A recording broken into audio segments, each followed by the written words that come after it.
안녕하세요. AI 네이티브를 위한 날것의 생산성 코리스 AI입니다. 여러분, AI 에이전트가 우리를 대신해 일해주는 시대, 정말 영화처럼 모든 걸 알아서 다 해줄까요? 오늘 제가 직접 그 환상과 현실을 몸으로 겪어보기 위해 GPT 에이전트에게 아주 구체적이고 현실적인 미션을 줘봤습니다. 12월 말 4박 5일 일정으로 인천에서 도쿄 가는 항공권을 검색하고 가장 저렴한 표로 예약까지 완료해줘. 과연 GPT 에이전트는 이 미션을 성공했을까요? 결론부터 말씀드리면 절반의 성공과 절반의 처참한 실패를 맛봤습니다. AI 에이전트의 놀라운 가능성과 명확한 한계를 동시에 보여주는 이 실험, 지금 바로 시작하겠습니다. 첫 번째, 미션 부여, 도쿄 항공권, 네가 예약해. 먼저 챗GPT를 켜고 에이전트 모드를 활성화했습니다. 그리고 이렇게 명령을 내렸죠. 12월 26일에 출발해서 12월 30일에 돌아오는 인천 도쿄 왕복 항공권을 찾아줘. 성인 1명 기준이고 여러 항공권 예매 사이트를 비교해서 가장 저렴한 옵션으로 예약까지 진행해줘. 자, 이제 AI가 일하기 시작합니다. 두 번째, AI의 분투, 브라우저 속의 브라우저. 신기한 광경이 펼쳐집니다. 챗GPT 화면 안에 작은 브라우저 창이 하나 더 열리더니 AI가 스스로 구글 검색창에 인천 도쿄 항공권이라고 입력하기 시작합니다. 스카이스캐너, 트립닷컴, 아고다. 여러 사이트를 정신없이 오가며 가격을 비교합니다. 마치 눈에 보이지 않는 손이 미친 듯이 마우스를 클릭하고 키보드를 두드리는 것 같습니다. 그런데 생각보다 한참 걸립니다. 여기서 AI 에이전트의 첫 번째 한계가 드러납니다. 바로 속도입니다. 인간인 제가 직접 했다면 몇 분이면 끝났을 비교 작업을 AI는 여러 사이트의 구조를 분석하고 정보를 추출하느라 꽤 많은 시간을 소모합니다. 여기서 첫 번째 꿀팁 나갑니다. AI 에이전트에게 복잡한 일을 시킬 때는 그냥 시켜두고 우리는 커피를 마시거나 다른 일을 하면 됩니다. AI를 내 옆자리 신입사원이라고 생각하고 묵묵히 일하도록 내버려 두는 거죠. 세 번째, 예상치 못한 벽. 로봇이 아님을 증명하세요. 한참의 기다림 끝에 드디어 AI가 가장 저렴한 항공권을 찾아냈습니다. 그리고 예약 페이지로 넘어가 제 정보를 입력하기 시작합니다. 오, 진짜 되는 건가? 싶었던 바로 그 순간, 클라우드 플레이어 인증 화면에서 막혔습니다. 저는 로봇이 아닙니다 라는 체크박스. 아이러니하게도 진짜 로봇인 AI 에이전트는 이 벽을 넘지 못했습니다. 결국 AI는 보안 인증 절차로 인해 더 이상 진행할 수 없습니다 라는 메시지를 남기고 저의 첫 항공권 예약 미션은 실패로 돌아갔습니다. 네 번째, 결론, AI 에이전트 그래서 쓸만한가? 어떠신가요? 저의 소감을 솔직하게 공유해 드리겠습니다. 아직은 느리고 로봇 방지 시스템 같은 예상치 못한 벽에 막히는 등 명확한 한계가 존재합니다. 하지만 그럼에도 불구하고 저는 미래가 성큼 다가왔음을 느꼈습니다. 과거에는 우리가 직접 정보를 찾아다녔지만 이제는 AI에게 목표를 위임하고 우리는 다른 일을 할 수 있는 시대의 서막이 열린 겁니다. 클라우드 플레이어 인증 문제요? 저건 결국 해결될 겁니다. 더 똑똑한 AI가 나오거나 웹사이트들이 AI 에이전트를 위한 별도의 경로를 만들어주겠죠. 속도도 점점 더 빨라질 거고요. 제가 항상 좋아하는 말로 오늘 영상을 마무리하겠습니다. Never bet against AI. 절대 AI의 반대편에 베팅하지 마십시오. 자, 끝난 줄 아셨죠? 아직 한 발 남았습니다. 오늘 GPT 에이전트의 실패를 보면서 아직 멀었네라고 생각하신 분들을 위해 바로 오늘 새벽에 터진 오픈AI의 소름 돋는 뉴스 두 가지를 더 전해드리겠습니다. 이 소식들을 들으면 AI의 발전 속도가 우리가 생각하는 것보다 훨씬 더 무섭다는 걸 체감하게 되실 겁니다. 속보 1, 오픈AI 맥을 삼키다, 스카이 인수. 첫 번째 소식입니다. 오픈AI가 소프트웨어 애플리케이션스라는 스타트업을 인수했습니다. 이 회사는 애플을 떠난 엔지니어들이 만든 곳으로 스카이라는 맥에스용 AI 비서를 개발했습니다.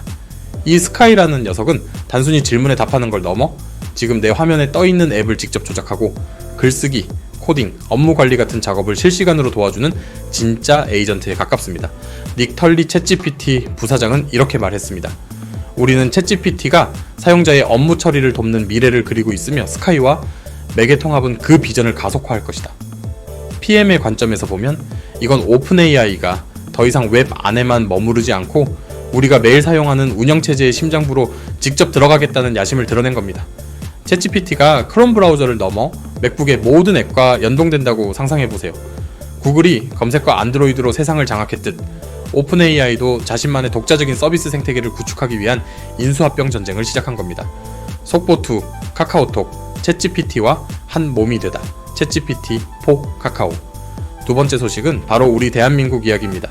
카카오가 드디어 챗GPT4 카카오 출시를 공식화했습니다. 이르면 바로 다음 주부터 우리는 카카오톡 안에서 오픈AI의 최신 모델 GPT-5를 직접 사용할 수 있게 됩니다. 이게 왜 중요할까요? 별도의 앱 설치 없이 대한민국 국민 모두가 쓰는 카카오톡 안에서 채팅방 말풍선을 길게 누르는 것만으로 챗GPT에 바로 질문할 수 있게 됩니다. 그리고 그 답변을 채팅방에 바로 공유할 수 있죠.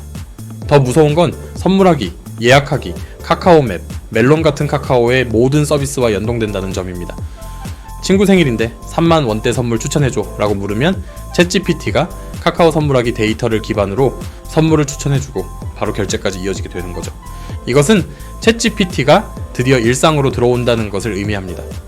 지금까지 AI를 어렵게만 생각했던 수많은 사람들이 카카오톡을 통해 AI를 경험하고 AI가 생활의 일부가 되는 거대한 변곡점이 될 겁니다.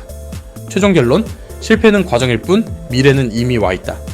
오늘 우리는 GPT 에이전트가 항공권 예약에 실패하는 모습을 봤습니다.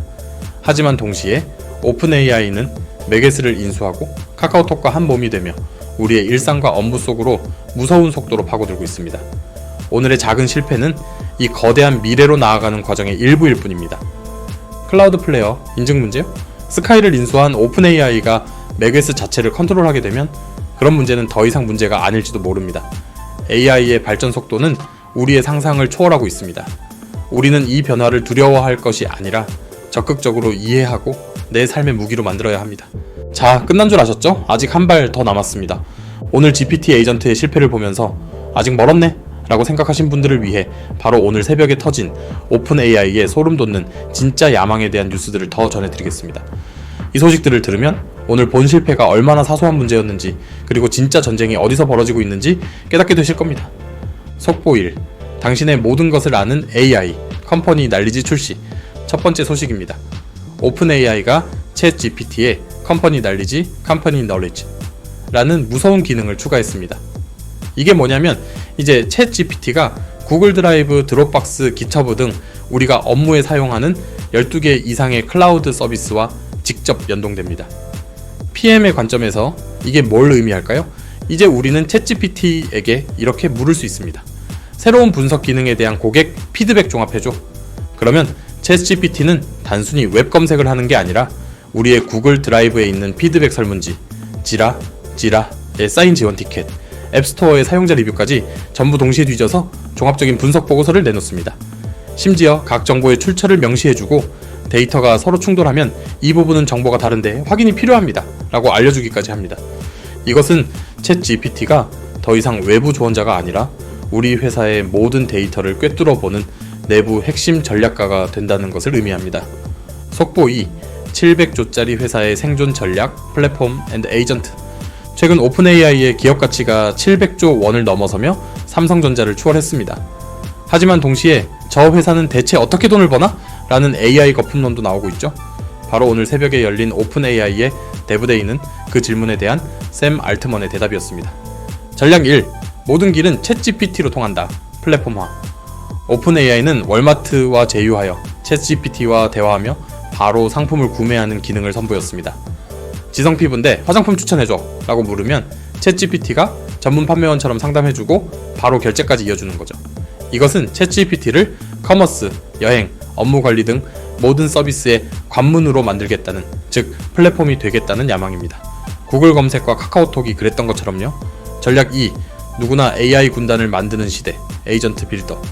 두 번째 전략은 더 무섭습니다. 에이전트 빌더, 에이전트 빌더입니다.